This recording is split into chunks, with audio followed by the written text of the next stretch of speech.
नहीं पा सके। हालांकि दमकल कर्मियों की तत्परता से बड़ा हादसा टल गया और करीब 10 लोगों को सुरक्षित बाहर निकाल लिया गया। मामला किदवई नगर के वाई ब्लॉक का है, जहां सोमवार शाम अचानक एक मकान में आग लग गई। देखते ही देखते आग ने विकराल रूप ले लिया और पूरे घर को अपनी चपेट में ले लिया। आग की लपटें और धुएं का गुबार दूर तक दिखाई देने लगा, जिससे इलाके में अफरा तफरी मच गई। घटना की सूचना मिलते ही दमकल विभाग की 4 गाड़ियां मौके के लिए रवाना की गई। हालांकि शादियों के सीजन और ट्रैफिक जाम के कारण दमकल टीम को पहुंचने में कुछ देरी हुई, जिसमें स्थायी लोगों ने नाराजगी भी जताई। मौके पे पहुंचते ही दमकल कर्मियों ने बिना देर किए रेस्क्यू ऑपरेशन शुरू किया।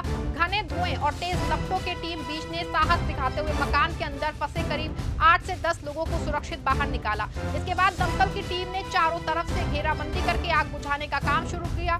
घंटों की मशक्कत के बाद आग पे काबू पा लिया गया। राहत की बात है कि इस हादसे में कोई जानहानि या फिर गंभीर चोट की खबर नहीं है। प्रारंभिक जांच में आग लगने का कारण शॉर्ट सर्किट या फिर तकनीकी खराबी माना जा रहा है। फिलहाल पुलिस और दमकल विभाग पूरे मामले की जांच में जुटे हैं और नुकसान का आकलन किया जा रहा है।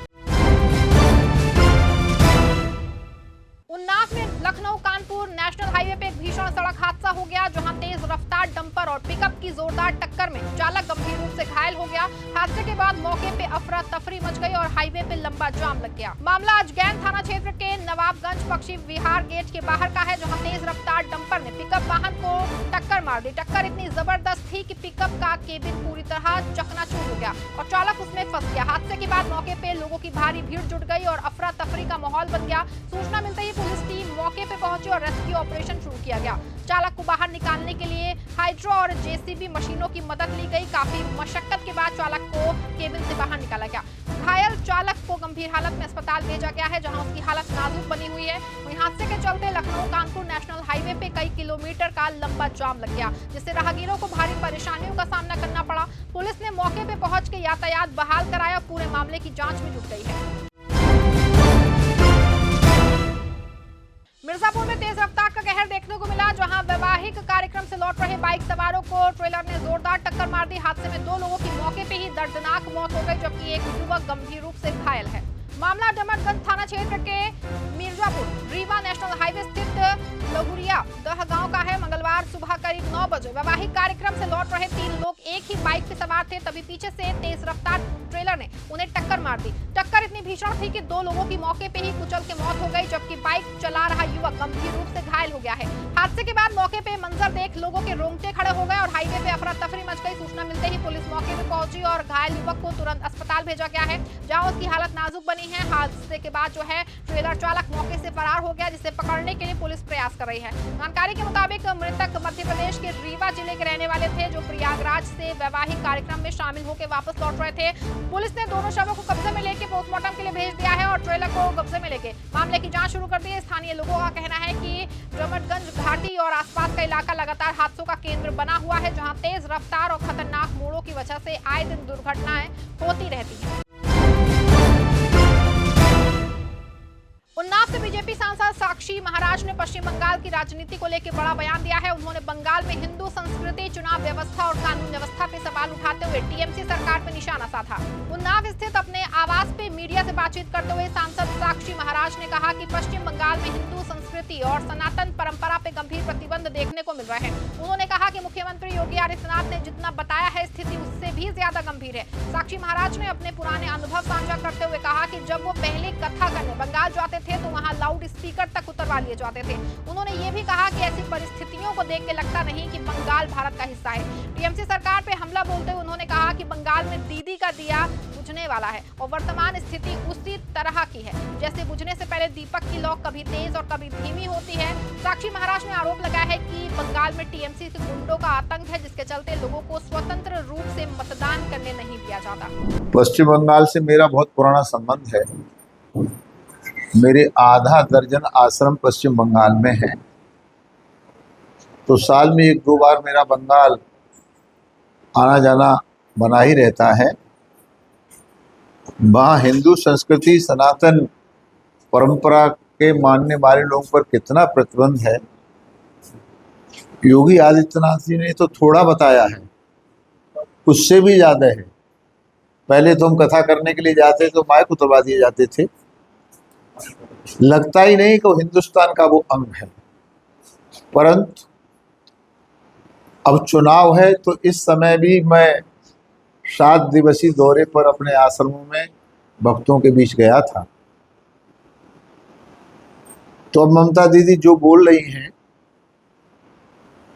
तो जैसे दिया बुझने वाला होता है, उससे बुझने वाली दीपक की जो लौ होती है वो जरा कभी चमकती है, कभी कम होती है, वो स्थिति है।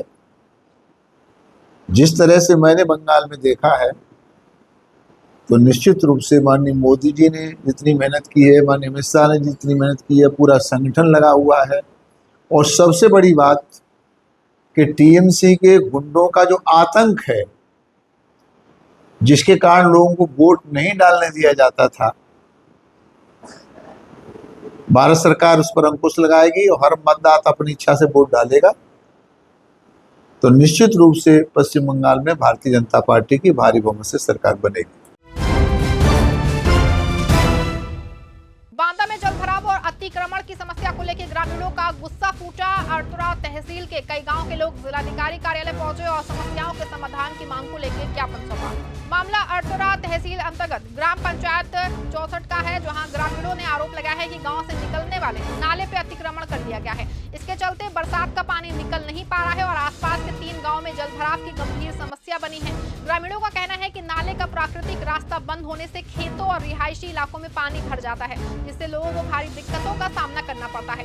ग्रामीणों ने जिलाधिकारी से मांग की है कि नाले से अतिक्रमण हटा के पानी की निकासी की उचित व्यवस्था कराई जाए, ताकि बरसात के समय होने वाली परेशानियों से राहत मिल सके।